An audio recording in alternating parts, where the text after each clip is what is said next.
afternoon, everybody, and welcome to the NSGIC 3D Hydrography Program for the Nation, 3DHP FTN. We're very pleased today to have Josh Greenberg with Washington State presenting for us today. But before we get to Josh's presentation, most of you are aware, I always want to run through that this is a USGS NSGIC cooperative agreement. And it's an effort to engage state and local partners in the development of a 3D stream network and hydrologic units from accurate, high-quality 3D data, of course, IFSAR in Alaska. As always, I like to just run through some of our current activities. First of all, just to mention, all forum recordings, PowerPoints, Q&A docs are in the NSGIC knowledge base. I get questions about this all the time. I'm not going to be there. Will the meeting be recorded? So yes, yes, yes, and yes. The meeting will be recorded, and it's all in the knowledge base. If for some reason you're not able to locate something, feel free to reach out to me. We are still transitioning some older materials from the My NSGIC member clicks, so we may have missed something in the past, but please do that. I'm going to put these links in the chat in just a minute.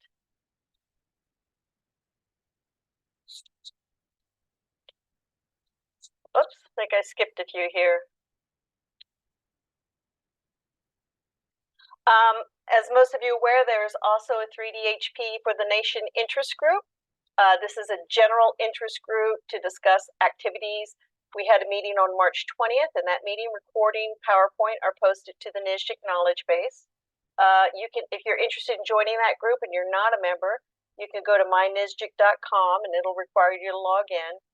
And even if you're not a NSGIC member, which is not a problem, you can set up an account it'll lead you towards setting up an account if you're not a member. So again, this community is open to all, especially since a lot of our hydrography folks are not necessarily the NSGIC members, the administrative members, but instead are the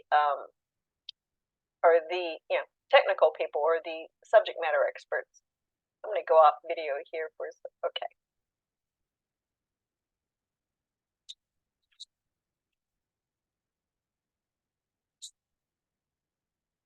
In addition, there is a hydrography stewards community for those that manage statewide hydrography.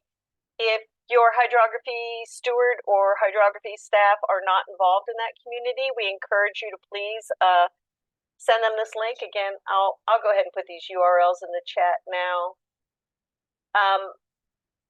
They will fill out a form if they're not NSGIC members. Trying to run too many operations at once.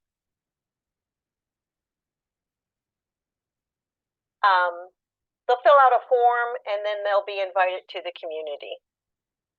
There was a meeting in January and those notes were distributed, and you can always access those in the NSGIC.com community. I see we have Jane, and I know Josh is on the line. Anything? There are facilitators for that community. Any updates you guys want to share with the group while we're here? This is Jane. I'm thinking we may be setting up a meeting in the next month or so. So stay tuned. And we will let you know through this group, through the 3DHP interest group. We'll be sure to relay that information as well. Thank you, Jane.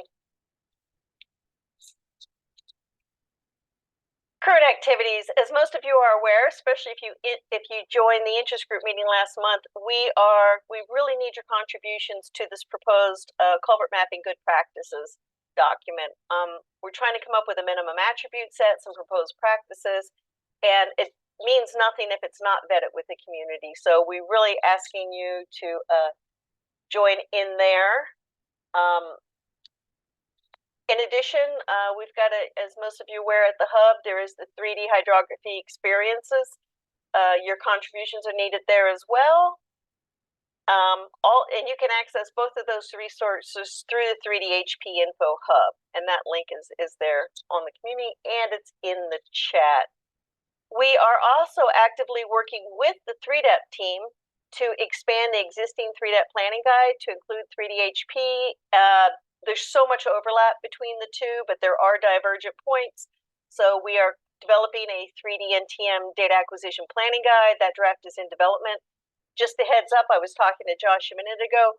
Our plan, it hasn't been approved yet. Our plan is to hold a workshop at the NSGIC annual meeting in San Antonio, which we're hopeful will be Monday morning. So if you're making your plans for travel or thinking about it, coming in Sunday night would be great. The idea is during that workshop, we would vet what we hope will be a final draft with the community and make sure we haven't missed anything or any holes or anything like that. So those are our primary activities at this time. Any questions on what we've been up to or what we plan on being up to? Feel free to throw something in the chat.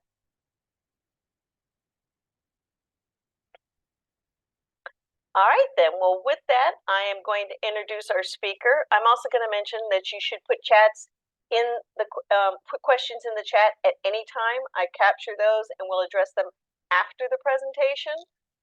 And with that said, I'd like to introduce Josh Greenberg, Washington State Hydrography Steward. And Josh is going to be updating us on their pilot project and their efforts to measure success. Josh, I'll stop sharing and let you take over. All right, thank you, Linda. Okay, you should be seeing my slide deck now. Is it visible? Are you seeing it, Linda? It's a yes. Okay. Yes, I didn't realize I had muted myself, but yes, thank you. It looks great. Excellent. Thank you so much for having me back. It's been a couple years, I think, or a year and a half since I first presented. We were just in the middle of doing our pilot project, and I really appreciate this opportunity to come back and share what we've learned after we're just about to complete our 2-year project, but all the analysis is done.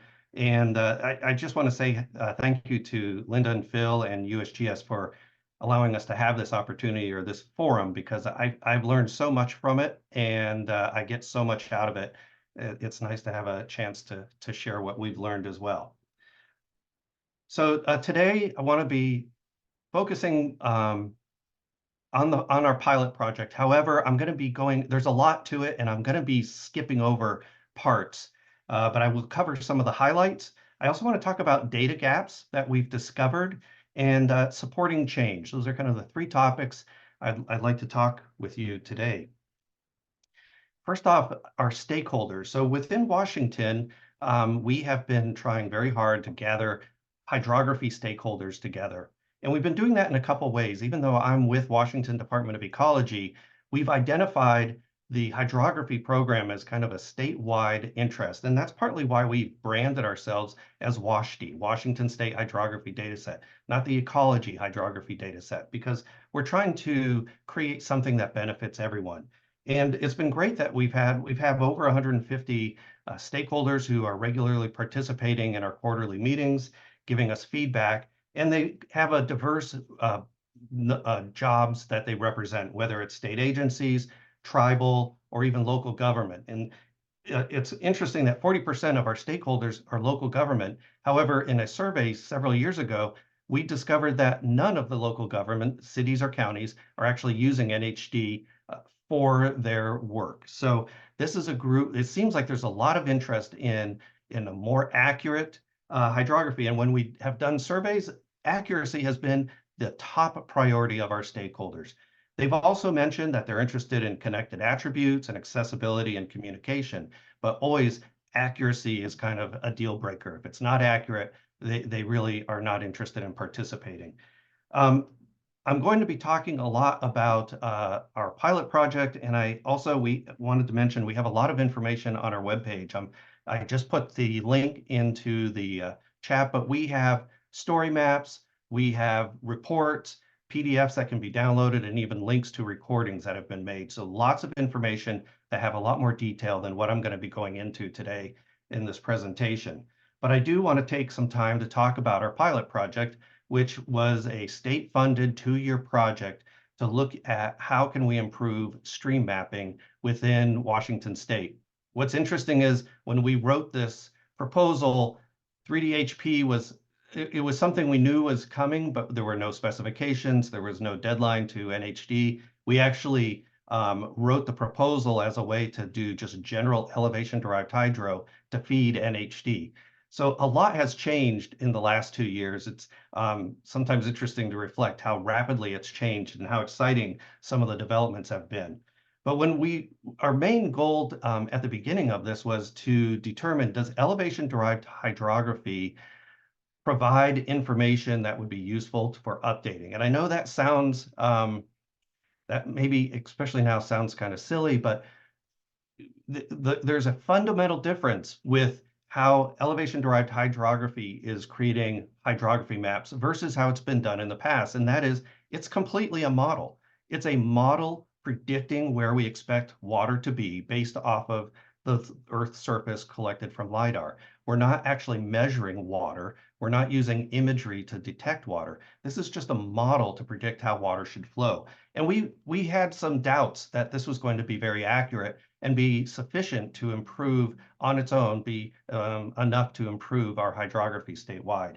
And part of that is we have these complex landscapes, areas where the river has moved back and forth over many, many years, thousands of years, and created historic channels and alluvial soil that we expected would be very hard to map. And so going from what we see in a LIDAR surface to what we actually see on the ground and where the water actually is, we felt could be a big challenge. And that was one of the main things we wanted to test, as well as, does this improve over the existing NHD? So that was kind of some of our hypotheses, some of the things we wanted to test moving forward.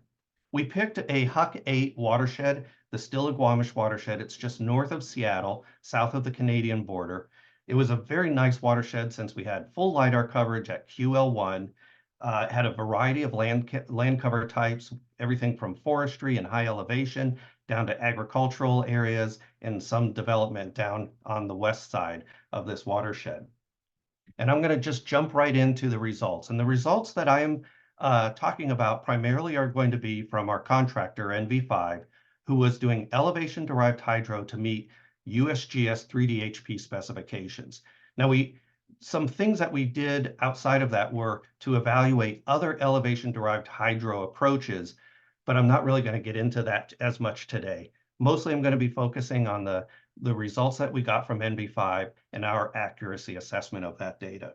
And right off the bat, and our approach to test that was to use almost all remote data. So we used GIS data sets, we used hillshades, we used imagery from multiple time periods, we used land cover data, whatever we could get our hands on digitally.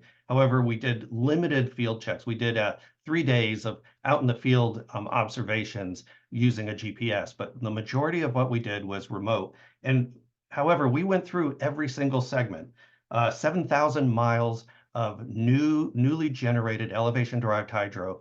My team spent more time than they probably were hoping, just looking at each segment and comparing it with other data and deciding, is this the most accurate depiction of where we expect water to be? And after doing that, we found that less than 2% of the segments we looked at were incorrect and could be improved. There were a few that we felt like that were in this field check category, meaning we don't think that looks right, but we can't really tell where the water really is, and we don't have a better idea, and you'd probably have to be on the ground.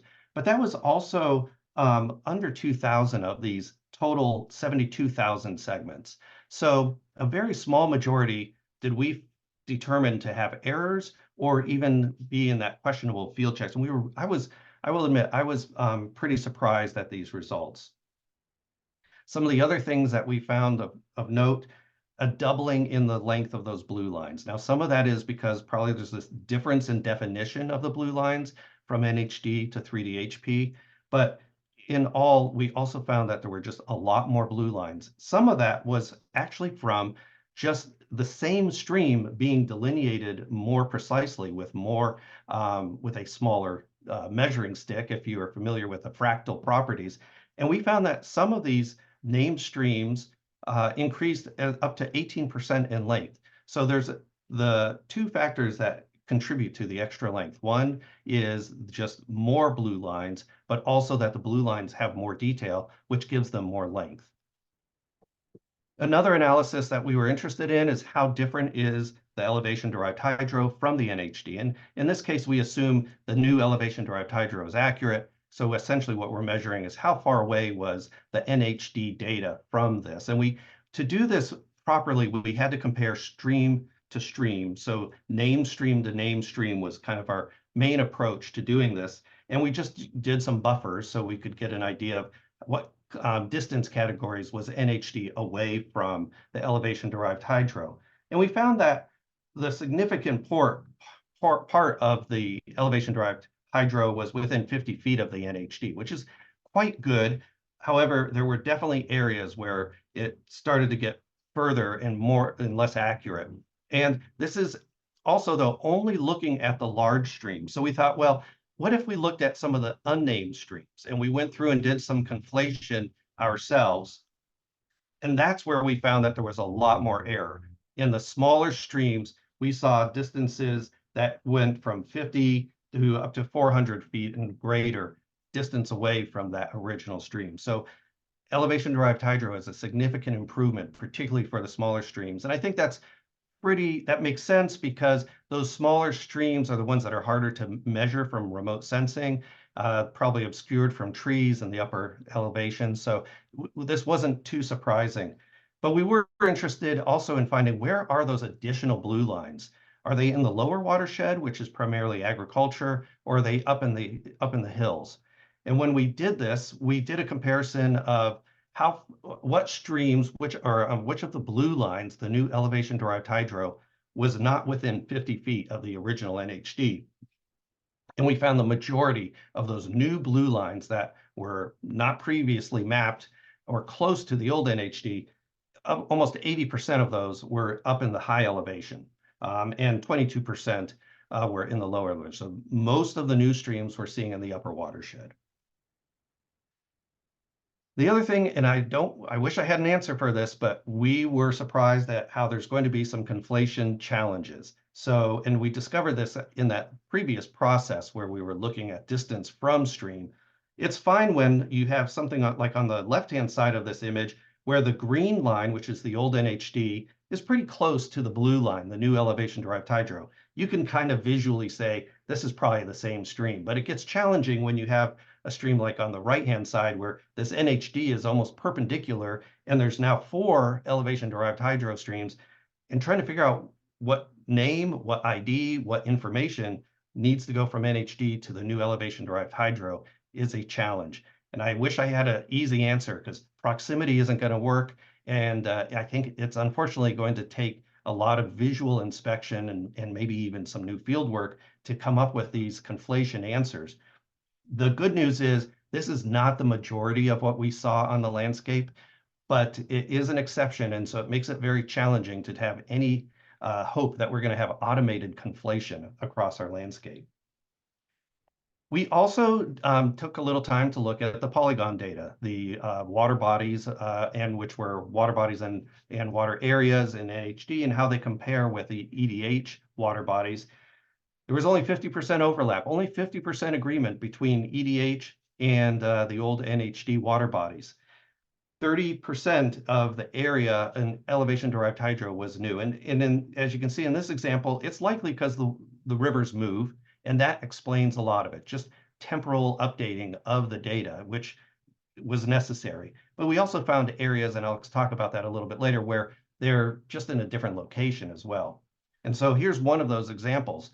We found that the polygon delineation of a river was extended quite a bit beyond where it was in NHD, which is, we think, wonderful. It's really nice to have that water edge polygon. But everything here in blue with that arrow, that's all new polygon that was added to in addition to the NHD. So much further up the river than it went before. But we're also seeing a lot more detail in some of these like off-channel delineations, as well as some ponds that we did find that could be added that were not captured in the NHD originally. Another fantastic addition was catchments at the reach scale. This was a product that NV5 created for us, and I'm pretty sure it is one way or another going to become a part of the 3D-HP, kind of an evolution of WBD, but at a much finer resolution, which is really useful, particularly when you're in more suburban areas and you're trying to look at contributions of maybe surface area to a culvert, for example. These catchments have been something that a lot of our local jurisdictions have been looking for, and having something that is made off of a monotonic DEM, a DEM that also is used to create the hydrography, is going to be a fantastic data source, and we're really interested in how the applications that this could generate. Another unexpected data set was this culvert. When we first were thinking about this, we thought culverts are going to be the problem, and what are we going to do with culverts? But NV5 was, as part of the specifications for 3D-HP, identified those terrain breach over road. We don't know for sure that all of these are culverts, but it's very likely if there's water flowing and it's going through a berm that's used for transportation, there's some way that that water's getting through. And we found almost 9,000 of those within our landscape.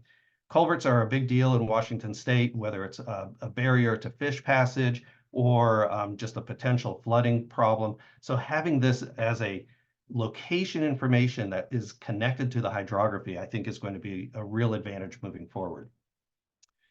So now I'm going to talk about some of the data that is not in 3D-HP that we think could be a challenge. And one of those is the removal of the swamp marsh category from NHD that was in NHD that will not be in 3D-HP.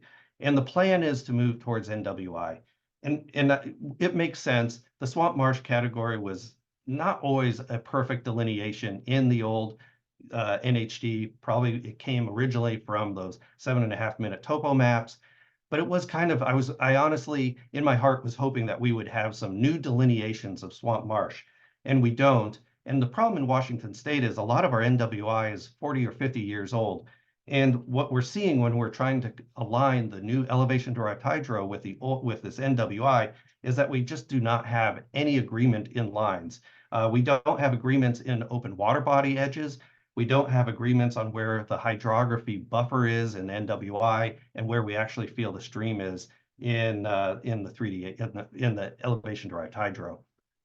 So I know this is something USGS is working on with U.S. Fish and Wildlife Service, and we hope to maybe even think of ways that we can have interim solutions, maybe working with land cover to fill that gap, because there are a lot of areas where if you are considering the water body to be a single line, it's going to have analysis issues when really you need to be looking at the edge of that wetland, for example, setbacks. So this is something we've identified, and I'll talk a little bit more about how we group all of these. We did some evaluation with some of the new high-resolution land cover, too. This is data from Ecopia.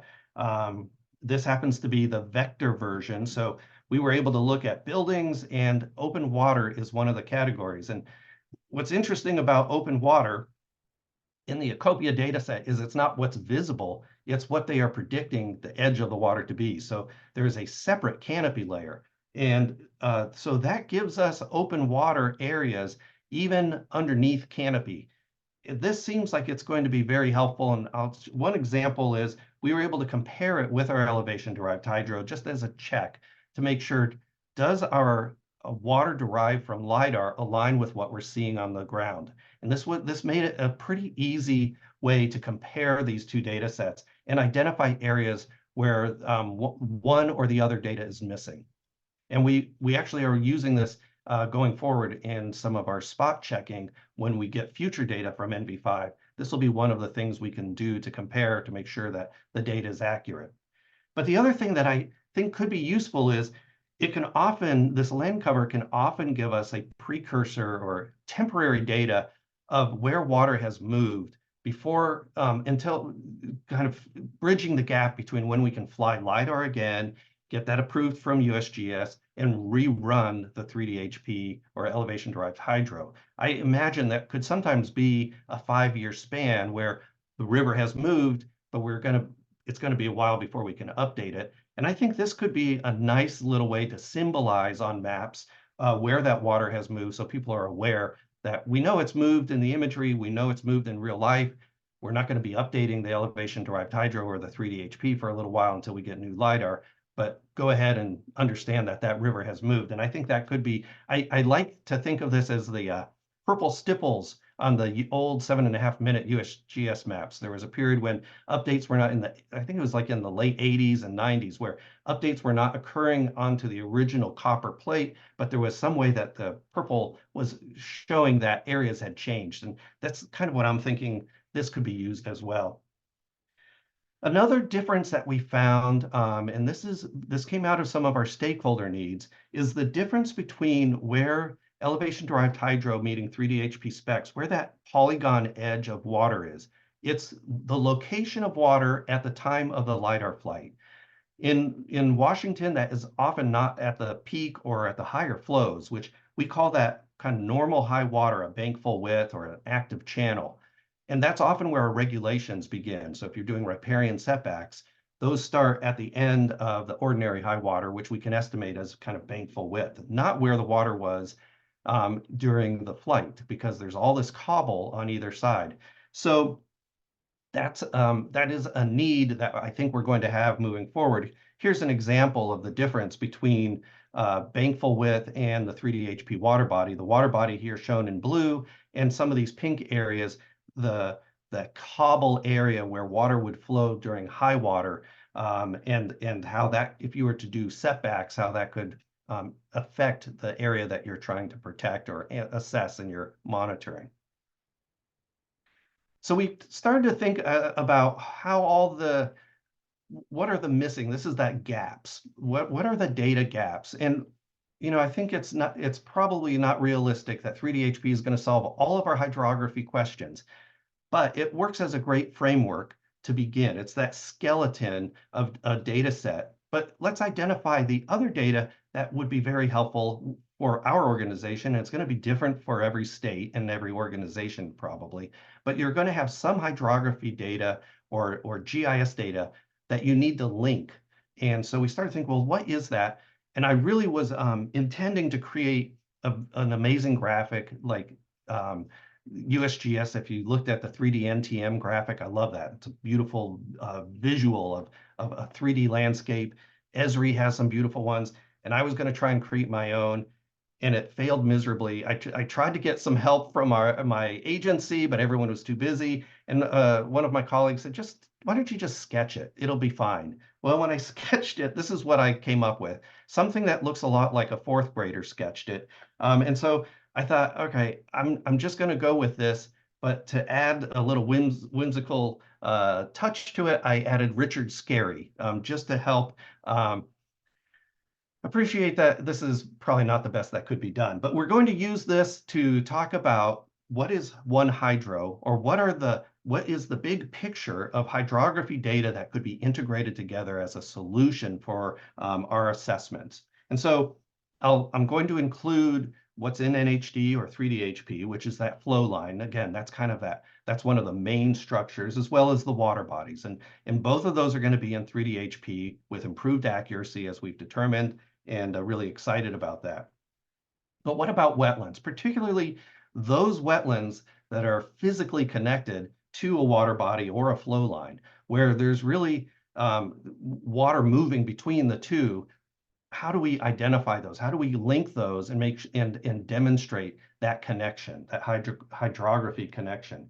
Same thing with culverts. Culverts is going to be a fantastic addition to this data, and being able to link all the information. And like Linda said, NSGIC is working on this national level culvert database concept. But I think that's going to be so useful. We have it seems like each agency in Washington has different culvert data, but being able to link that information that they have to the map and have it accurate so that you can look at upstream, downstream culvert questions is going to be really an amazing capability. So making sure that we keep that connection one way or another with the culverts that we're finding in 3D HP with the local culverts. We talked about the bank full width, but how important that is to have connected. So you'll have your polygon from the water body, but go a little bit beyond that is going to be the bank full width. And we also did a pilot, which is talked about in our final report, looking at stormwater and what benefits do we get from adding not all stormwater information, but kind of a simplified stormwater data that can integrate with 3DHP. And it all of a sudden took an area that was in these urban environments where there was very few blue lines and gave a much better picture of how water is flowing and contributing to 3DHP. And I think that is also going to be something that will be really helpful to have moving forward. And lastly, the catchments. We talked about how there will be some variation of WBD, but at a finer scale. I don't know if it for sure it'll be at the reach scale, but there will be these small catchments that will be very useful in delineating and breaking up our watersheds. That is also can be nested within the larger HUC system. And I think that's going to be a very valuable tool moving forward. So here's just, I'm going to just gloss over this, but some of the variations from NHD where we had reach codes, we had a perennial intermittent category, we would use a geometric network to go upstream, downstream tracing.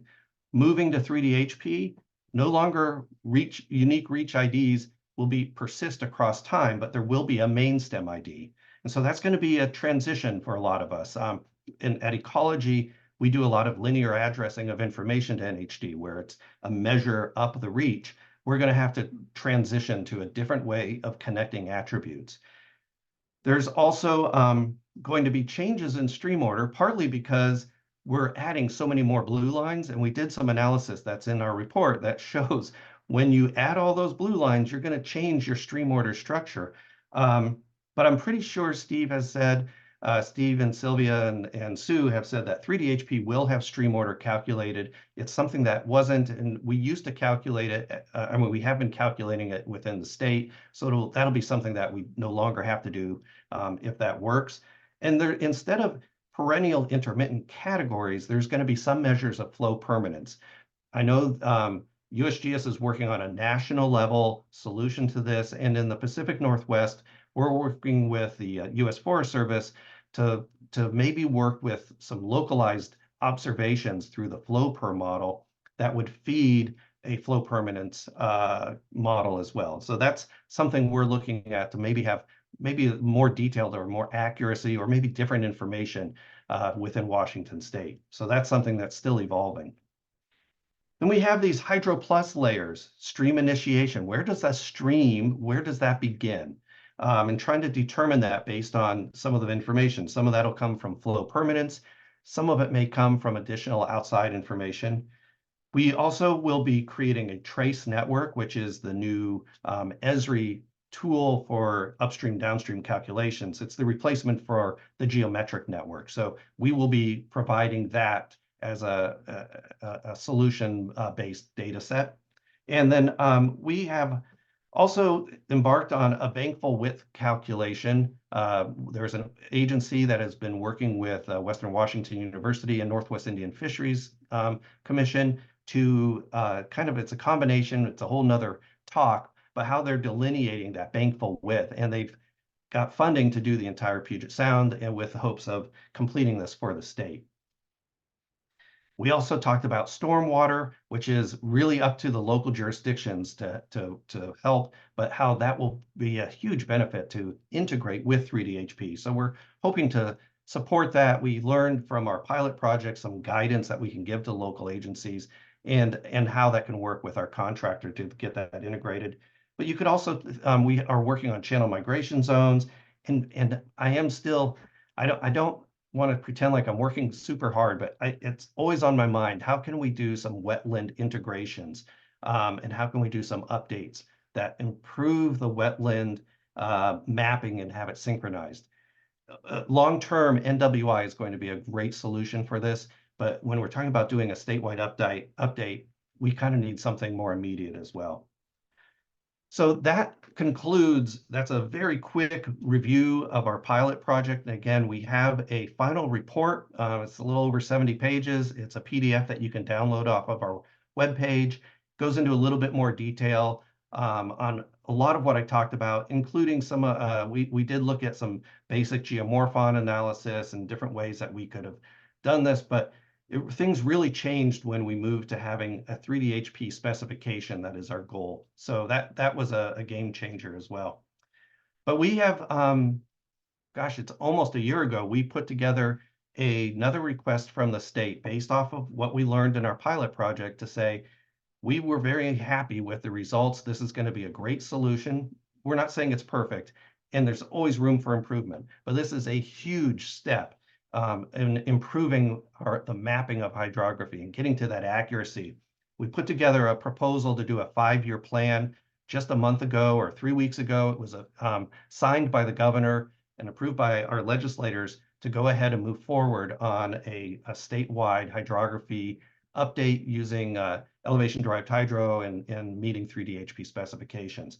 And the first area that we'll be doing is the Puget Sound area, which is where 60% of the population is. It's going to be a challenge to get all of that area done, but we worked with our stakeholders and our steering committee and technical committee to come up with priorities of what areas we should do first. And this was definitely felt to be an area that we needed to address. It has a lot of the issues with riparian protection and protection of salmon, protection of our coastal Puget Sound. So that was picked, but we also wanted to make sure that we included an area on the east side. The east side of Washington is a very different landscape from the west side. The Cascades go down the middle, and the west side is very wet and lush. The east side is very dry.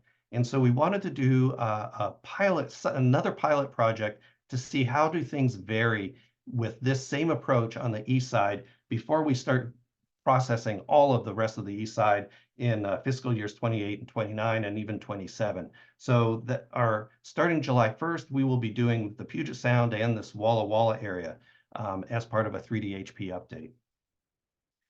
Our general process is that we are going to gather as much local data that is useful to inform hydrography from local jurisdictions. We give that to the contractor NV5. They will do the elevation-derived hydro in their approach, give that data back to us. We will do some basic checks of topology and making sure it generally looks like the correct data. But then we're also going to be flagging areas that we want to do more review of. We're not going to do the same approach that we did in the pilot, where we're looking at every segment. That it would just take way too much time. And so we are trying to identify, we would call them flagging areas. So for example, if the elevation-derived hydro goes through a land cover building, that's something we want to look at. That doesn't seem quite right. And we've identified a handful of those we'll have some automated scripts, and then we will do some inspection on those focused areas where we expect errors to be. Once we're done with that, it goes back for local jurisdictions to review before the NV5 contractor wraps it up and submits it to USGS to be ingested into the 3D-HP. So that's kind of a general pattern, with a note that we are working very closely with the Forest Service, because a lot of the Cascade area and actually some other areas around the state are U.S. Forest Service jurisdictions. And so we are working collaboratively. They are doing already a bunch of areas in Eastern Washington. They're contributing some matching funds for our Puget Sound area. And they will ultimately, they are responsible for deciding what's right or not on the Forest Service lands. And we will contribute and help with that review process. But we're not trying to jump into different jurisdictional areas and step on toes, so to speak. So I wanted to talk real quickly about this transition. And I don't know, I think probably many of you have thought about how are we going to transition from the NHD data we have today to the 3D-HP data, where it's really just NHD data, but in the 3D-HP schema. But then as we're going around the state and updating these watersheds, it's going to be moving from NHD data to full-on 3D-HP, and it will no longer have a reach code. It's only going to have a main stem. So within the same database. So we start off with phase 1, where it's the NHD data. We're using a reach code. In phase 2, this is kind of that transition period where you're in the process of getting your state or your jurisdiction updated from NHD to 3D-HP.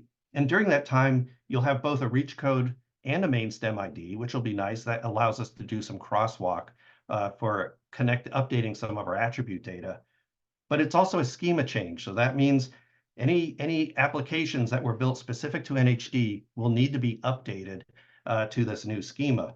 And then at some point, we're going to have all 3D-HP, and everyone will just be using MainStem. Reach codes will no longer be used, and so we'll have given up the NHD. And in my mind, trying to determine when you do that jump is going to be a little tricky. You keep one foot on the NHD dock and the other's on the 3D-HP boat. At some point, you're going to have to jump, but there's a time when we have a leg in both, and making that decision of when to jump so you don't go into the water, I guess. Maybe that's carrying that illustration a little beyond. That's kind of one of the challenges, and we're trying to figure out how we approach that. So lastly, I wanted to talk, this is that third bullet that I mentioned at the beginning, was change management. How do we implement this change from NHD to 3D-HP? How do we help support that, both within our own organization of ecology, but for all of our stakeholders? Some are going from never having used NHD to maybe adopting 3D-HP. Some have already, like our WDFW, our Fish and Wildlife, has been doing fish presence information with Northwest Indian Fisheries. They've been mapping that on NHD as a linked data, or as a address data. So that's going to be a big transition. So managing that change is going to be a challenge. And our project manager mentioned to me, well, you should get familiar with change management, and the ProSci ADCAR model is one common way to look at managing change. And in that model, the very first thing is awareness. And so I wanted to talk about how we can talk about this change management with our users. And what we're doing is a lot of just communication. We've updated our webpage so it has information about NHD as well as 3D-HP. We have a strategic plan that is developed for our program that has our 4 goals, and that you can download that strategic plan off of our website if you're interested in seeing our goals and tasks and initiatives that we have developed moving forward. We are trying to share all the information that we're learning, and that includes this final report for the improved stream mapping pilot project that I've been talking about.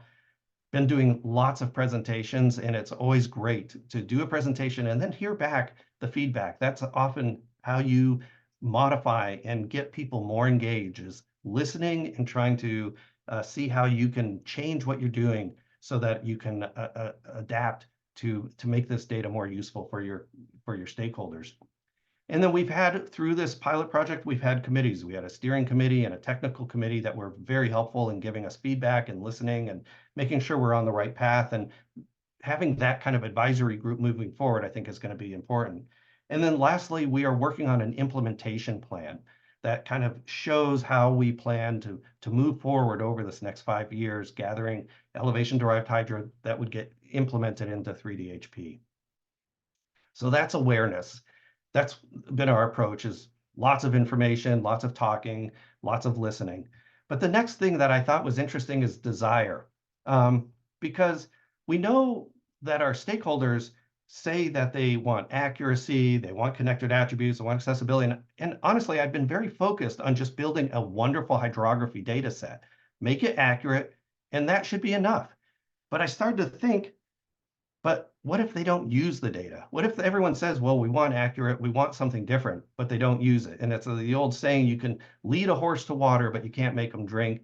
In this case, you can't make them use that hydro map data necessarily. So how do we measure using the data, and are they engaged in the program? Are they supportive of what we're doing? Do they like the direction we're going?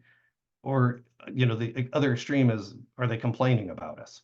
And so I started to think, measures of success. How do I measure success? And I really couldn't come up with a single linear measure of success, but I did come up with 2 ideas. One, do people use it? Are they using either the NHD or are they using 3D-HP? And on the one extreme, we have they don't use it. Other extreme is full use, fully embraced. And of course, we want people to be using the 3D-HP moving forward. And if they weren't using NHD, that they adopt 3D-HP. If they were using NHD, they transition over during that cycle. And then the other axis that I would say is success are they engaged? Are they a champion of this project? Are they involved? Are they participating? Or are they disconnected? They don't talk, they're not doing anything, and maybe even a little bit negative, like, that's never going to work. Forget about it. So I was thinking this is the way to measure success. And anything that's in this kind of upward direction is improvement in satisfaction and improvement in participation. I actually went back to one of the first surveys I did of stakeholders, and this is not scientific by any means, but I took the responses from that initial survey and grouped them into stakeholder satisfaction and use of the data. So I'm sorry, I grouped them. The upwards was how involved do these people want to be in the program, and are they using either NHD or want to be using 3D-HP? And I kind of mapped all of it. And it was really interesting to look at the stakeholders in this way. And again, this is not scientific because there's a lot of variability within each of these organizations. And I'm looking at individuals' survey response. But the idea that maybe our DOT has not been using NHD very much because they have their own hydrography and they're really not that interested in contributing or helping move to a new. So that might be an organization I need to reach out to and get more involved. City of Arlington is a good example. They were actually in our pilot project area. They're not using NHD, but they're really supportive. They think this is going to be the way of the future and it will be very useful to them. And then we have like our NRCS, who uses NHD, but really hasn't yet seen too much benefit of getting involved in this transition to 3D-HP. And so that's another group that potentially I should be reaching out to and trying to engage. So I really like this idea of the success not being the best GIS data, but the success being that we have our stakeholders on board and satisfied using kind of a stakeholder satisfaction. And it could be any different number of metrics that you want to use, but this was kind of one that we came up with right off the bat. So kind of in conclusion, it's great to make this wonderful new hydrography data set. The benefits are enormous. USGS has done some preliminary calculations of the benefits, the return of investment. I think it's clear how everyone using a single hydrography, linking their data is just this is going to revolutionize a lot of what we can do with hydrography data. But we really do need to work together to get to this end solution, whether it's sharing local data, working together so that we all can use and create a single hydrography is going to be really critical moving forward. And so working with jurisdictions means collecting local data, reviewing the contractor elevation-derived hydro, ongoing review of changes, making sure that as changes get incorporated, that it meets their needs, and determining classifications and those one hydro data sets. How do we get those integrated and useful for them? So I think all of these are kind of ideas that are kind of the next, it's that thinking, it's that chess play. Getting the data is part of it, but making sure that it's going to be useful and have our satisfaction amongst all stakeholders needs to be part of the game plan as well. So lastly, just a pitch to stay connected. We work with your stakeholders locally, and if you're in Washington and haven't heard from me before, please reach out. We'd love to have you sign up. We actually have to become a stakeholder. All you have to do is sign up for our email list, which is it's an application that someone can just go to our webpage and sign up, and it's open to anyone. Stay involved with USGS, your liaison for your region. Work with that person so that you have an idea of what's going on in your region, that connection to USGS. And lastly, this NSGIC forum has been fantastic, whether it's this forum or the group that's more focused on the hydrography stewards. Like Jane said, we've had a couple of these meetings where we share what the different stewards are doing, and let's learn from each other. We don't have to have each state reinventing the wheel. So let's share this information and learn from each other. And I will say that at the Esri UC, we have tried in the past to do a lunchtime get together, and I'm working on setting that up again for this coming Esri UC. I'm hoping it'll be on Wednesday out in the San Diego UC. So that's something that's coming forward. There's my email and my I think I copied that. Yeah, I copied that originally, that link to our website, but feel free to browse and give feedback. And I think that's all I have for now, Linda. If I saw that there's been a lot of action in the chat, but I haven't been able to concentrate. So Well, good for you. You focus on informing us. I'll get these questions to you. okay, Thank you, Josh. And there's a couple of the comments that have been coming to me personally are just appreciation for a scientist who so gets the human piece of this.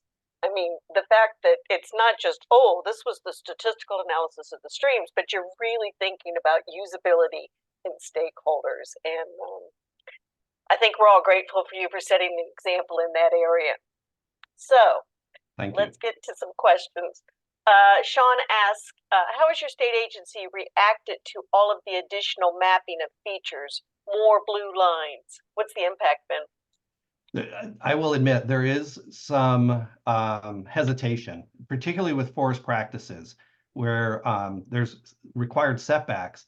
But I think that it's important to remember these blue lines don't yet have the attributes that are going to make them more useful. Not all of those blue lines are going to be what are considered streams. And so we have this opportunity or challenge to better define what we mean by a stream, what do we mean by a river, and what is just a channel that at times has water flowing through it to contribute to a system. And I think at the AWRA GeoTools, I think I even heard USGS say that they're even considering, instead of calling it a stream river blue line, to actually call it a channel, meaning that it likely has water running through it at some time of the year, but you need these other attributes to contribute. That's going to be really important to make this a useful data set, because absolutely, if you were to treat all the new blue lines similar to the old blue lines, that's going to create a lot of havoc. Yeah, I appreciate that response, Josh. It's what we found in Minnesota. I've been an advocate for a long time in LiDAR mapped hydrography, and it scares people, especially around regulatory responsibilities and taxation. Mm-hmm. And I think it was Jane who had a question that was really similarly related to mine. So I think your answer is well thought out based on your experience. I'll quickly say and wrap up by I like to describe that LiDAR maps the water conveyance features on Earth's surface. I don't like to get wrapped up into if they're ephemeral and perennial and intermittent. They are features on Earth's surface. They exist. They capture and convey water. Water flows in them.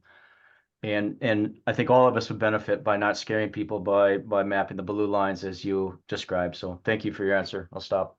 Yeah, no, I absolutely. I think it's going to, it's both sides. We as the hydrography community need to provide some of the science or the numbers about what are the characteristics of that blue line. But then on the regulatory side, they can't just say protect streams, because that is a very vague definition as well. So if they can start using some of those science definitions, it has to have water conveying through it more than 50% of the year. That type of information, the two need to work together. So absolutely, I think I like the water conveyance, although there is sometimes when it flows subsurface or through pipes, but for the most part, you're right, it's a surface conveyance. Outstanding. Next question comes from Phil. He wants to know if the NWI features were part of EDH, could you help fund it? I assume that means for Washington. Could Washington fund it? It's currently outside of our scope for the hydrography program. We are a cheerleader. I see Christina's doing a laughing emoji. I think it is a very expensive proposition to do a statewide NWI. It requires a lot. First of all, it has to be its complete area. You can't just update portions of an area. That was one of the questions I asked. Could I just update the NWI that is being impacted by our remapping? And they said, no, you have to do the entire watershed.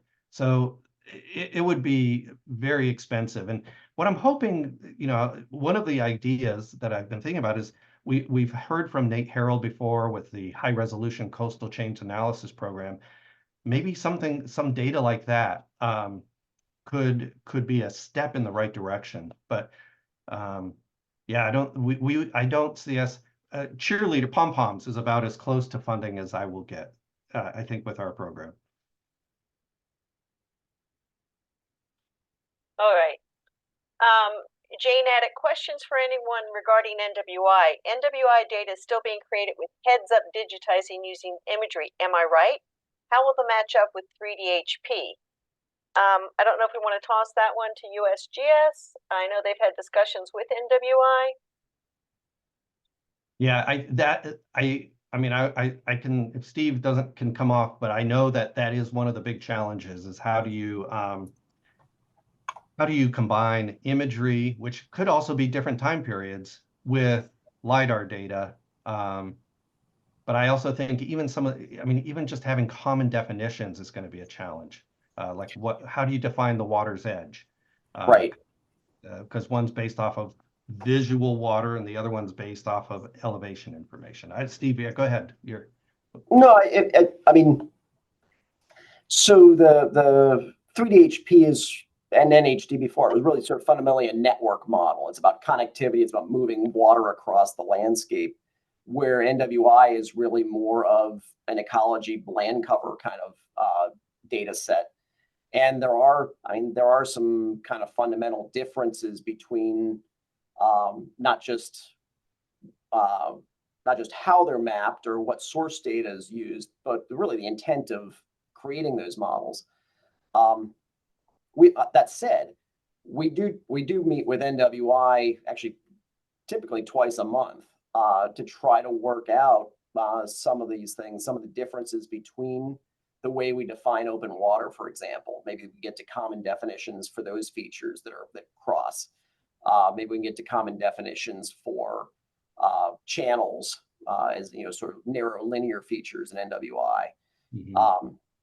And then provide, because we probably won't be able to have updates to the same areas at the same time, just the way the two programs are operated, have a way of indicating that 3DHP features are in proximity to NWI features and vice versa. So at least if you are working in an area, you know sort of what set of features to be considering. Great, thanks, Steve. I mean, yeah, we're aware of the problem. We're working towards it, but it actually gets messier as you get more detailed in it. Yeah. One interesting thing also, to get back to Jane's original question, is NWI being mapped from imagery. Right now, Washington State, working with Megan Halabisky at University of Washington, and actually very similar to some of the Esri tools, the models for predicting where wetlands are based off of primarily LiDAR surface. They're looking for those pockets. They're using geomorphons to find places where water is getting trapped as an indicator of wetlands. So I mean, I think in some ways there is the potential to really come together and blend these data because and I think the future of NWI is not going to be always image-based only. It's going to have a huge component of LiDAR surface interpretation as well. Yeah. All right. Go ahead, Steve. No, I was agree with Josh and move on. Okay. We should just end it there. Yeah. Yeah, Right. I just think that's a good policy. Agree with Josh and move on. If we agree with, if Steve agrees with me, then maybe I should just stop while I'm ahead. All right. Phil asked, your one hydro map showed a farmer, but you didn't mention that. Are you looking to include drain tiles and ag ditches? That's a really tough question. So I worked for Skagit County for 20 years, where a huge agricultural community. In fact, it's the second largest producer of tulip bulbs in the world after Holland. And we always would struggle with how do we map some of these agricultural ditches. Some of them are created annually. They're V ditches, and they're just made each year depending on what crop, and they're redirected. However, some of the other ditches are super important. In fact, some even have anadromous salmon species going through them. So I don't think there's any one rule. There is a canal ditch category in 3DHP, and I think it's going to unfortunately be a little bit up to local government to decide, one, how do we characterize those, but also which ones are really important for water conveyance. Great. Must be. Sorry, trying to play catch up with you here. Eric asked, were there any small urban areas in the pilot area, and how did the evaluation go? We did. We had, so the city of Arlington was within the pilot project area, and that's where I really thought the elevation-derived hydro would fall apart, that it would just be a mess, that it would be completely inaccurate. And there's definitely challenges in urban areas, especially with human modifications, redirecting the water. But with the high resolution LiDAR, it was surprisingly good at capturing a lot of the basic patterns. When you get into a very urbanized area, it's a different situation, and that's where that stormwater contribution or that stormwater subsurface mapping becomes more and more important. But we did not see an increase in error in those urban areas. That was something that we thought that would be one of our flagging things. Look at urban areas. We did not see a strong significant difference in errors in those areas. I'm gonna, Brian asked, I think this is more to NSGIC, how great this presentation was, but that, it was a conflict with NSGIC. Amen. I was very sad to miss mid-year. So Yep. It goes both ways.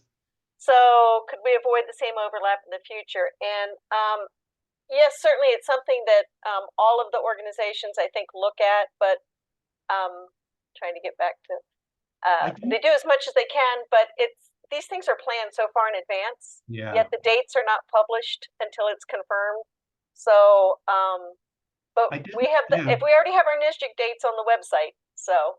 Do we have so AWRA GeoTools is only every other year. So the next one will be 2026, and it's already scheduled for Niagara Falls. And I believe it looked like it was a slightly different time period, as I recall. So I think there's a good chance they won't overlap.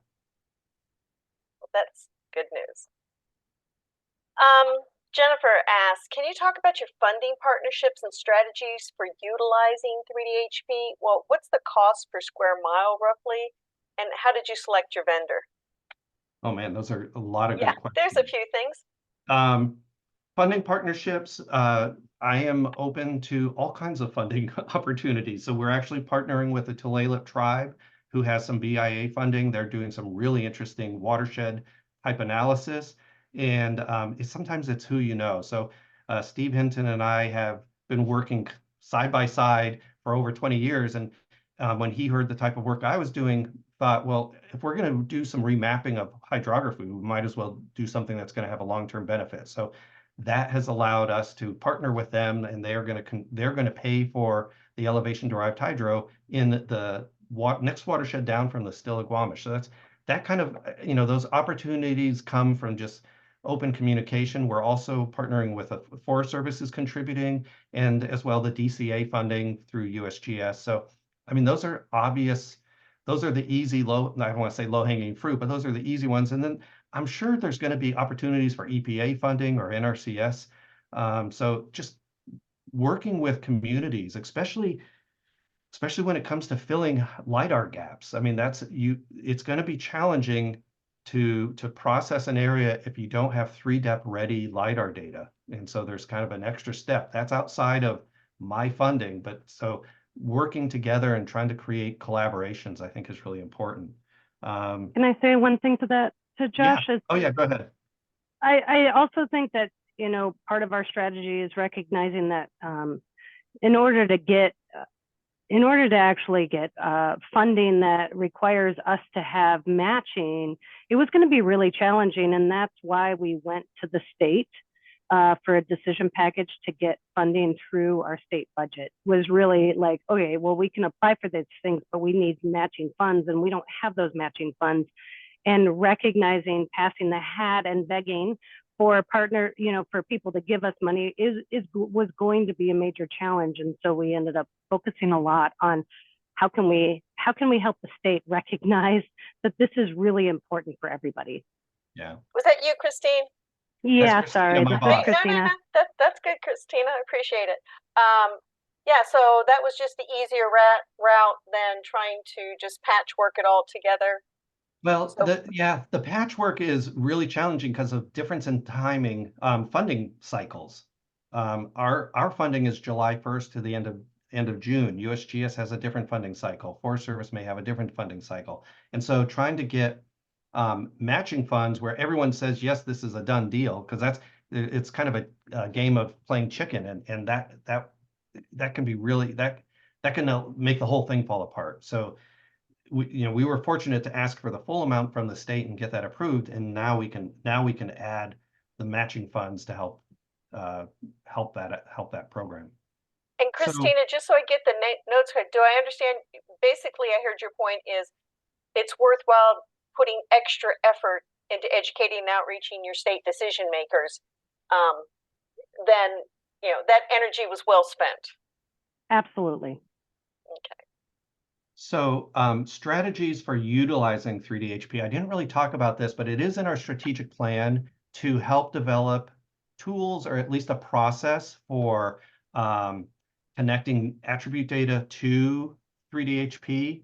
As that's one part. Another tool is how do we connect data from 3D HP either to different GIS layers of 3D HP, like how do you get the information from the flow line to the polygon, or how do you get information from the flow line to the bank full width, or flow line to the channel migration zone? So for example, we know that we buffer distances off the edge of the water if there's anadromous fish, and the anadromous fish make it up so far on the flow line, that means breaking that polygon. And so we're working both with Esri and just internally to look at some of those methods.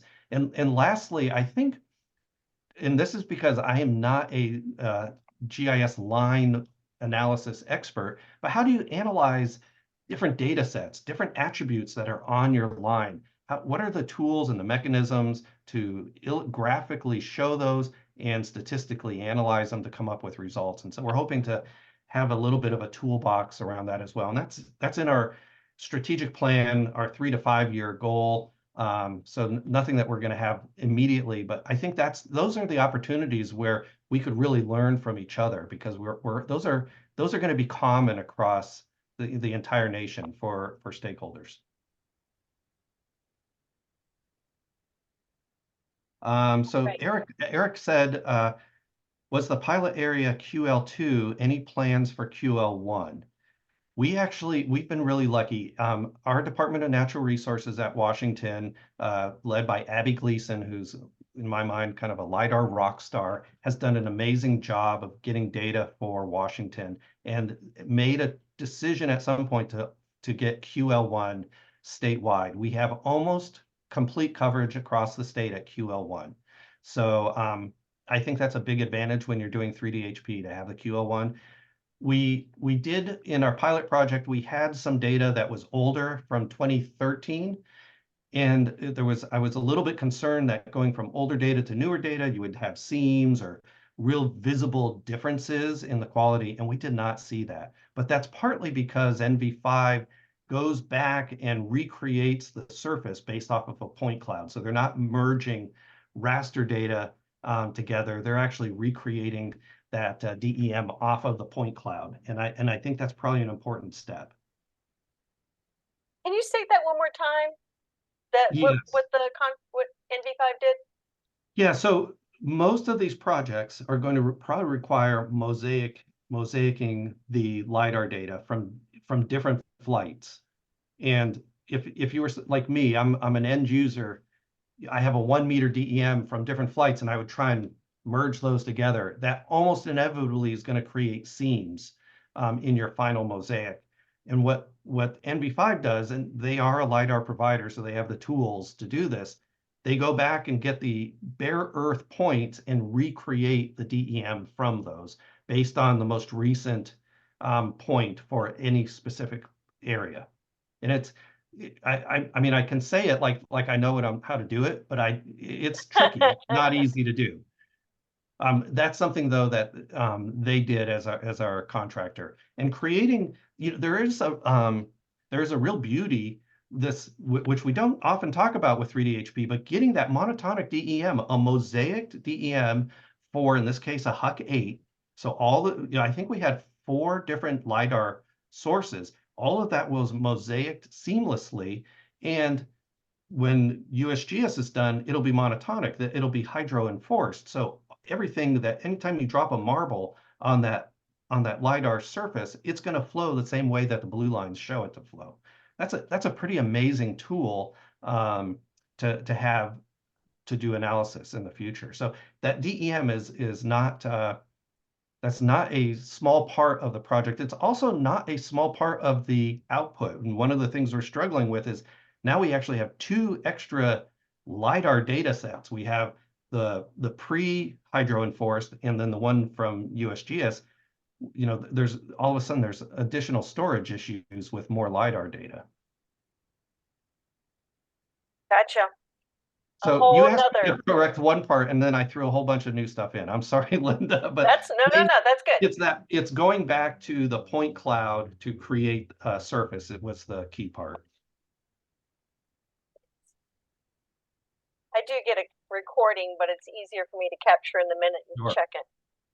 Phil says, can you explain what methods will be used to map bank full width versus current water limits in the LiDAR data? In other words, are you looking to use some other RS resources like surface water, ocean topography, etc.? No, so I do know, I think NV5 and others are looking at ways to do a more automated approach to calculating bank full width. And I've even talked a little bit with Ecopia, because if you could create some rules where if there's open water and then you have that gravel next to it, maybe you can include, group that together, because otherwise the gravel often it comes up as impervious, and then Ecopia spends all this time making it bare earth. But if they, during that process, if they could say, well, that's part of the bankful width. But what we are doing now is it's an approach that's been developed by Tim Hyatt he's just recently retired, but he was with Skagit River System Cooperative, and he came up with a combination of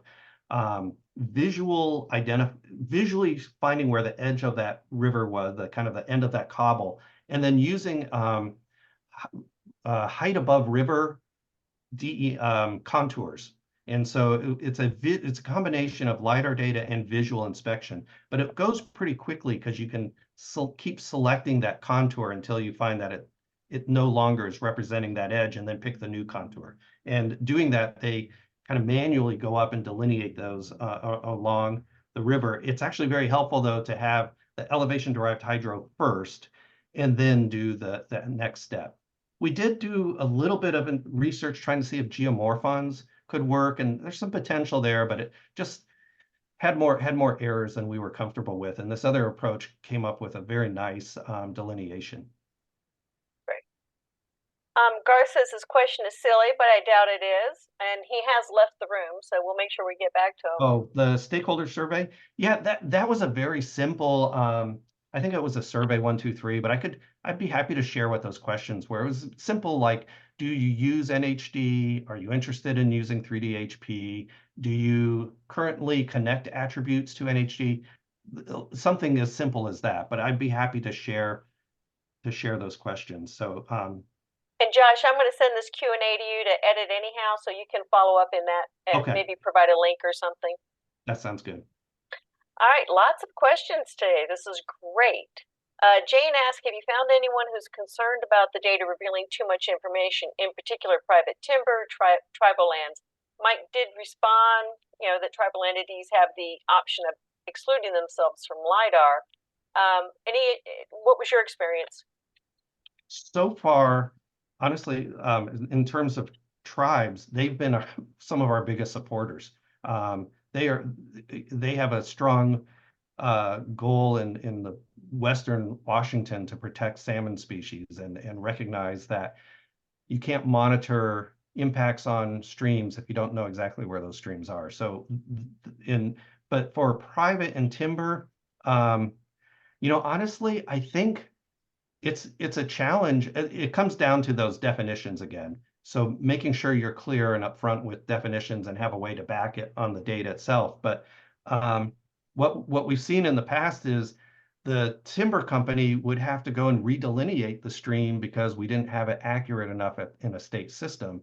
So I think it's going to make less work and make it easier to do planning. But there's definitely going to be some hesitation, just like we were talking before, when you have doubling of blue lines. So some of this is, again, making sure that you're communicating and describing. And I think, and then we also have some work ahead of us in creating attributes to go on the blue lines.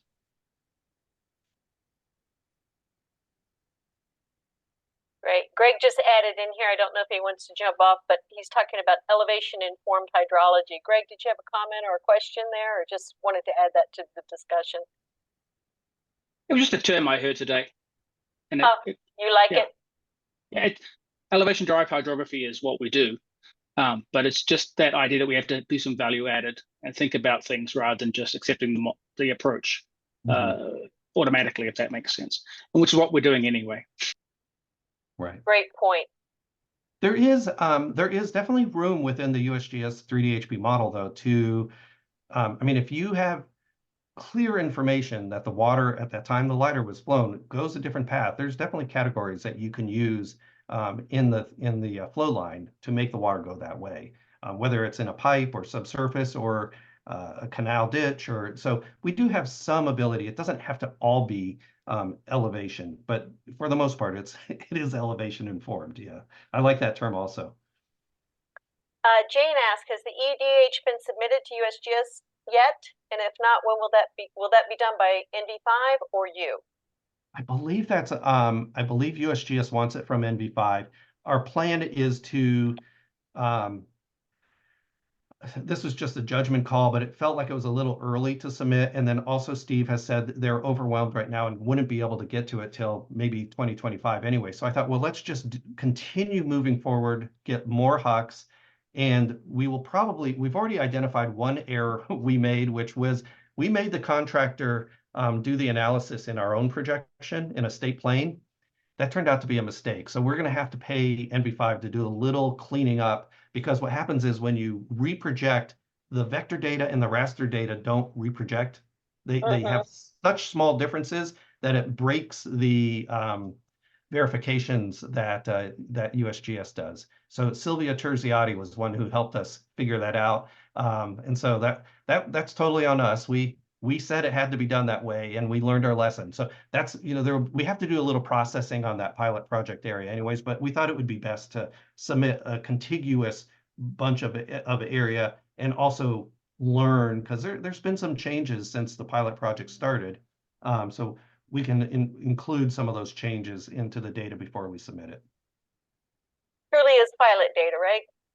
Right. But we do plan to submit it, and I'm pretty sure that process is best done through a GPSC contractor, which NV5 is one of them. Right. There was a question I forgot to answer. How did we pick NV5?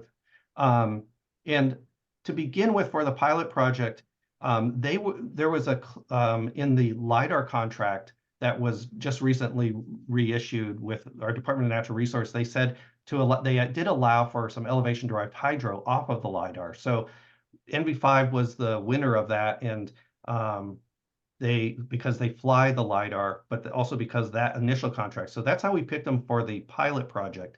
But we have since created a state master environmental contract that any agency, state agency, can purchase off of, and NV5 is one of the contractors. So that makes it so you don't have to do an RFP. We don't have to do an RFP because that process has already been vetted through the state. But it also makes it really easy if there's a local government that wants to update elevation-derived hydro. They technically could just do that themselves. We'd hope they work together with us, but for small areas, in the future they could purchase off of the state contract as well. So that's the mechanism that we're using. Great. Let me check where we are in our questions. I think we're to Jennifer Cochran. Christina addressed this question, but can you talk about your funding partnerships and strategies for utilizing the 3D-HP? What's the cost per square per mile, and how did you get your vendor? So that the vendor we just talked about, the cost is tricky. And I can't speak for all vendors, but NV5, it's not just an area calculation. It's also based on how much ponds and current NHD streams are there. So I don't know the full, I honestly don't know the full method, but I can tell you that that Huck 8, just to give you a ballpark, I think it was roughly around $120,000 for NV5 to do the entire Huck 8. And that included some extra time because we knew there was going to be this back and forth work as a pilot project. But that seems to be ballpark what we're seeing in Western Washington for cost. So that's got some built-in buffer for the exploratory nature. Right, but it's also a couple years old, so with increasing costs, it may be that might be close to what the costs are, but it gives you an idea of roughly what your ballpark what we're looking at for a Huck 8. All right, and then last question, another question from Jennifer. I need to go make sure. Is that monatomic DEM a required output for 3D-HP products? I get that the vendor had to make it to create the vector data, but I'm wondering if USGS requires that DEM as an output as well. Steve can correct me if I'm wrong, but I believe the GPSC contractor provides both the elevation-derived hydro as well as the mosaic DEM. And then after processing, and that goes into 3D-HP, USGS is going to create another version of that DEM, which is hydro-enforced. And that's why there are these different line types on the flow line, is to help them determine what parts of the DEM need hydro enforcement or not. So Steve, did I get that correctly? You got it. Yeah, so in contracts we did 2 or 3 years ago, we did have the contractor produce that hydro enforced DEM, but going forward, we'll produce that in-house. And so that's where I'm saying we're going to have, for every Huck, there will be 2 new DEMs created. One, the one that the contractor creates and was using to create 3D-HP, or I'm sorry, elevation-derived hydro. And then there's the one that is monotonic to 3D-HP. And both of those probably have utility, right? I don't think, like I would be very reluctant to throw either one of those out because they have different types of utility. But from a storage capacity, I'm hoping USGS is going to make those DEMs accessible, I'm assuming. So I can tell people, go download it from USGS so we don't have to hold it. But that the one that we submit, that probably is going to need to be stored. I don't think that's something USGS is planning on also distributing, but the pre-hydro enforced DEM. It's on our list. Okay. We're a little short on cash right at the moment, but no, we will. We would like to have that seamless DEM, sort of the pre-3D-HP, pre-EDH seamless DEM, just edge matched 3-depth, and then also have the hydro enforced product both available, ideally through web services rather than massive downloadable files. But we'll see how that goes. Yeah. And this will become a challenge, I think, for everyone, because it's one thing to get the data, but if your users are, just because USGS holds it, we're all going to be downloading it somewhere, and all of a sudden that becomes an issue for for us at the state or local level, because now we're making copies. So yeah, there will be some challenges with storage. Just a comment on that, on this last thread is, I'm counting that in some areas there could be up to 4 different DEMs, one being the OPR, another being 1 meter, another being this monatomic data set, and then a hydro enforced DEM. Is that right? Potentially. Well, it's close. Your number's right. I think the labeling might be off a little bit. The hydro enforced, I think, is the monotonic DEM. So we have the OPR, the 1 meter, the seamless edge matched product, and then the hydro enforced product. So yeah, I mean, potentially there are 4 DEMs, and we are having conversations with a variety of people about trying to reduce, because the vast majority of that is going to be the same, right? Almost all of those pixels are actually going to have the same value. Is there a smarter way to distribute that data so that we don't have to completely replicate each surface, but can provide a change surface, a delta, or a mask of some sort that makes it more efficient? Again, All right, I'm going to move through. We need to close up here in 4 minutes. I just want to confirm that Eric's comment saying how useful that your pilot project report was. So we're going to encourage folks to make sure they go take a look at that. The link is in the chat. And then finally, if you want to, we've got Adam's question. That'll be our last one. And and he's asking if you ignored stormwater systems and drain tiles. We requested local data. I don't think there was a lot of stormwater data in our pilot project area proper. That's why actually the stormwater subpilot was outside of it was in the Everett area, which is much more urbanized. So I don't know if we ignored it, but I think it's safe to say that we are not actively asking for stormwater to be integrated at our cost. To get stormwater data, and this is, I think, in the report, and also we have a kind of a guidance for what we need for stormwater that the NV5 put together.